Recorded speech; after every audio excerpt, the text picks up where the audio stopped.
నమస్కారం. చేపల పులుసు అయితే చేస్తున్నాను. అందుకోసం 2 కిలోల చేపలు తీసుకొని శుభ్రంగా అయితే తోమి కడుక్కున్నాను. చేపలను ఎంత శుభ్రం చేసుకుంటే పులుసు అంత బాగుంటుంది. ముందుగా పొయ్యి మీద పెనం పెట్టుకొని ఆయిల్ అయితే వేసుకున్నాను. ఆయిల్ బాగా వేడయింది. సాసులు, జీలకర్ర, మెంతాలు వేసుకున్నాను. అవి కాస్త చిటపట్లాడాయి. ఇప్పుడైతే సన్నగా కట్ చేసుకున్న ఎర్రగడ్డలు ఒక కప్పు అయితే వేసుకున్నాను. ఇప్పుడు పొట్టు ఒలుసుకున్న తెల్లగడ్డపాయలు, మిరియాలు నున్నగా మిక్సీ అయితే కొట్టుకున్నానండి. అది ఇందులోకి వేసేసి బాగా వేపుకొని టమోటా, ఎర్రగడ్డల పేస్ట్ అయితే వేసుకున్నానండి. ముందు కూడా ఎర్రగడ్డలు వేసుకున్నాం కదా అనుకోవచ్చు. ఇలా పేస్ట్ చేసి వేసుకోవడం వల్ల గ్రేవీ అయితే బాగా చిక్కగా వస్తుంది. దాంతోపాటు పచ్చి కరివేపాకు కూడా వేసేసాను. ఇవన్నీ ఆయిల్లో బాగా మగ్గి ఆయిల్ పైకి తేలే వరకు అయితే వేపుకున్నాను.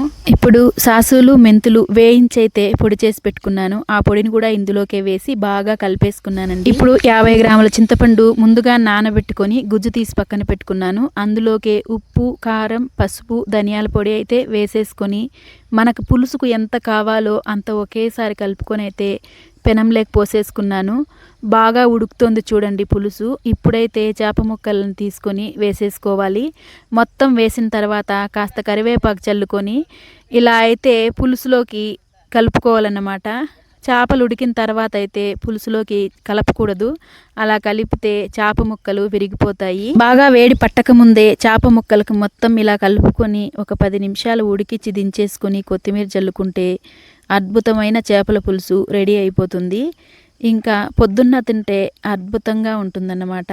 చద్ది చేపల పులుసే చాలా బాగుంటుంది. సంగట్లోకైనా అన్నంలోకైనా సూపర్ అంటే సూపర్గా ఉంటుందండి. వీడియో నచ్చితే లైక్ చేసి, షేర్ చేసి, సబ్స్క్రైబ్ చేసుకోండి.